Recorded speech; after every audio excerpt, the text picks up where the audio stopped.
And then this information, the DNA of the individual, is used to determine the resonant frequency of the DNA itself.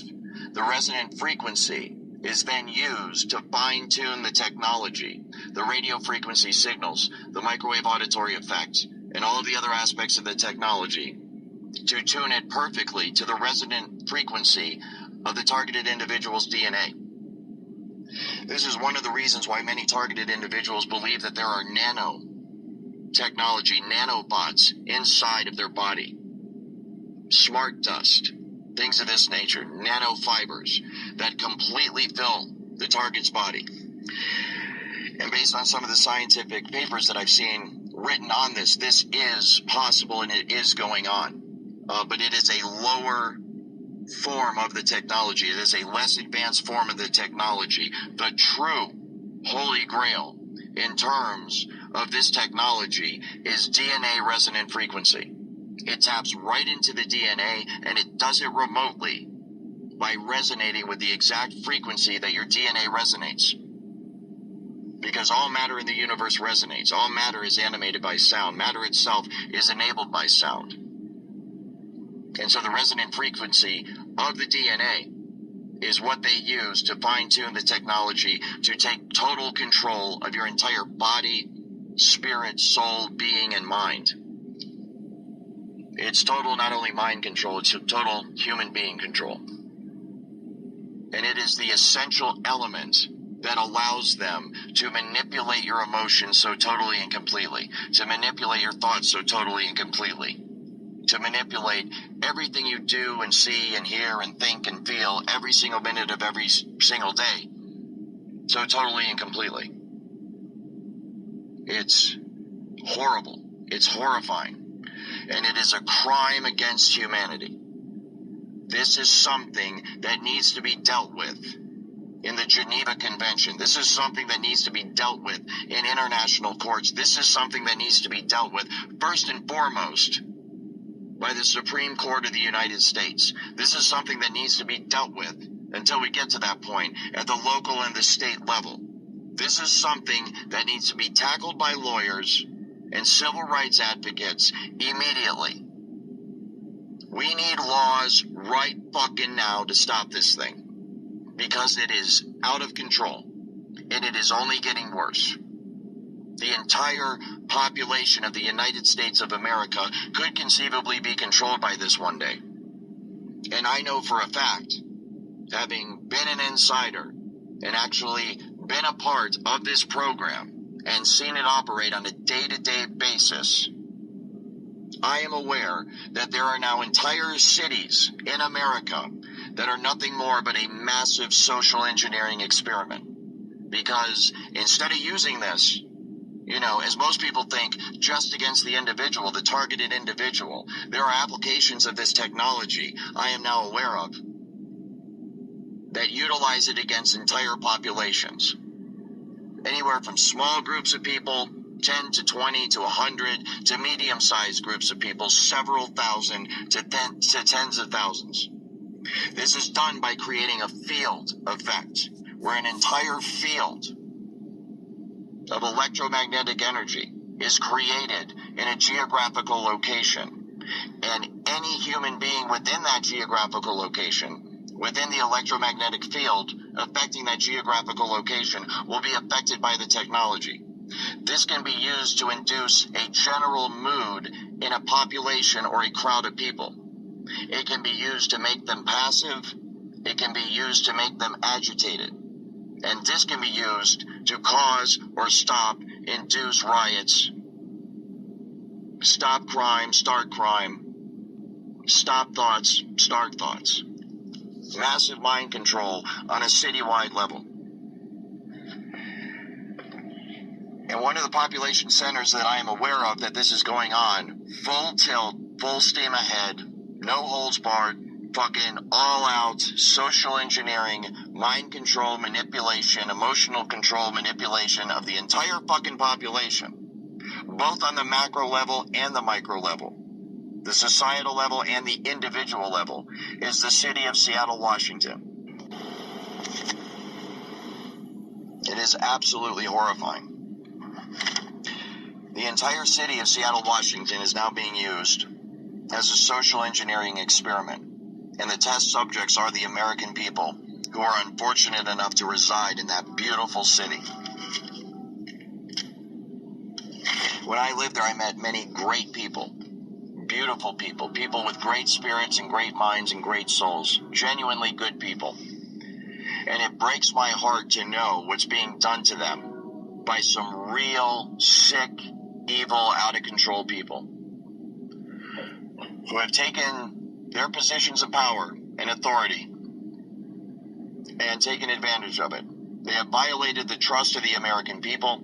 They have violated the trust of the stockholders in their companies. They have violated the trust of their coworkers. They violated the trust of their employees. They violated the trust of their family and their friends. They violated the trust of their children. And they violated the trust of all Americans everywhere, and indeed all human beings all over the planet. They have violated that trust by using their positions of power to conceal themselves from scrutiny and then use that veil of secrecy to launch what amounts to an attack on a nonviolent American population who are just trying to live their lives and make a living and be happy, love their friends and family, and do the best they can. And it is the complicity of the military, the intelligence agencies, the social workers, private security contractors, major American corporations, local and state police that is allowing this to happen. And it's a goddamn disgrace. You are the people.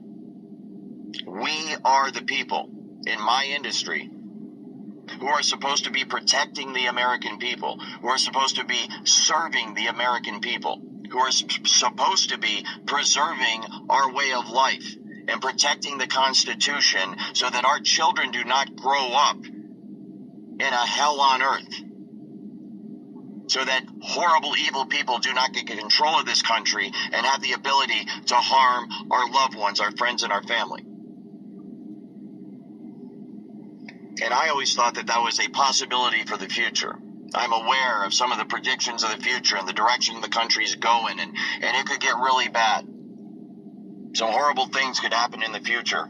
And one of the things I've been struggling with, trying to wrap my mind around, is that this is not about the future at all. It's happening right now in America today. And it's a goddamn disgrace.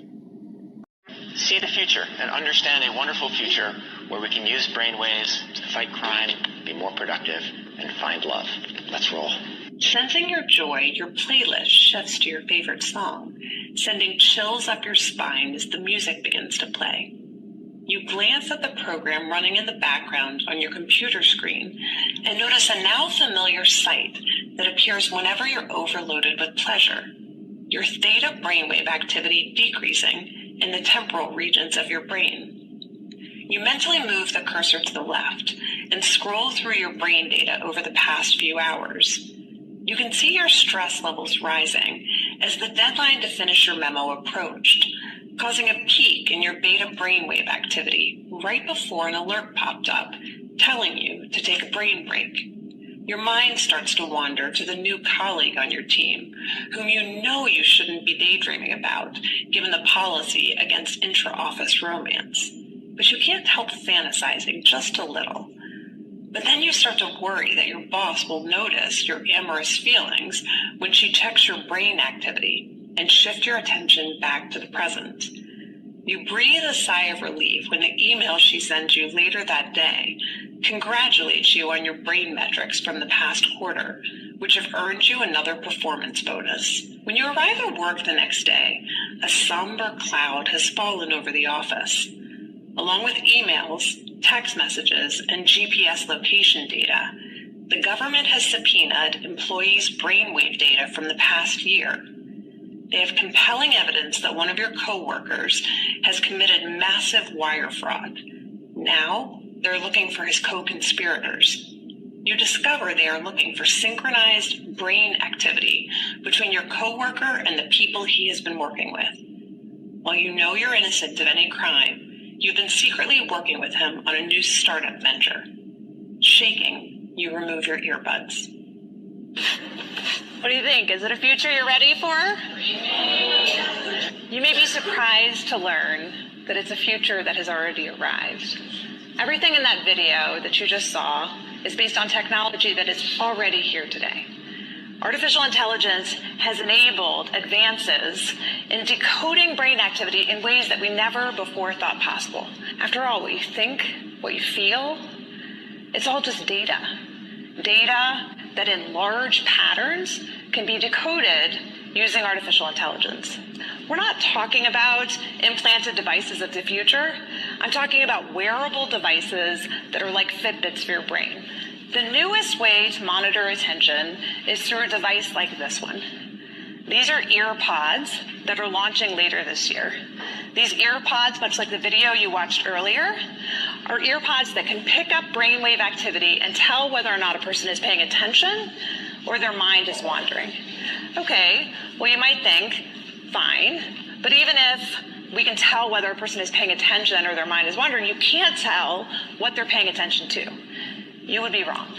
Turns out that you can not only tell whether a person is paying attention or their mind is wandering, but you can discriminate between the kinds of things that they're paying attention to. Whether they're doing something like central tasks, like programming, peripheral tasks, like writing documentation, or unrelated tasks, like surfing social media or online browsing. When you combine brainwave activity together with other forms of software and surveillance technology, the power becomes quite precise. So what do we do with this? What do we do with technology that enables us to monitor brainwave activity for attention? Do we embrace it? Do we resist it? I believe that there is a pathway forward with such technology. We might soon even use the technology to help people wake back up. This is a haptic scarf that MIT Media Lab has developed, which uses brainwave technology in a responsive way to give a person a little buzz, literally, when their mind starts to wander, to help them refocus and hone their attention. I'm giving you the positive use cases because what I don't want the reaction to be is let's ban this, ban.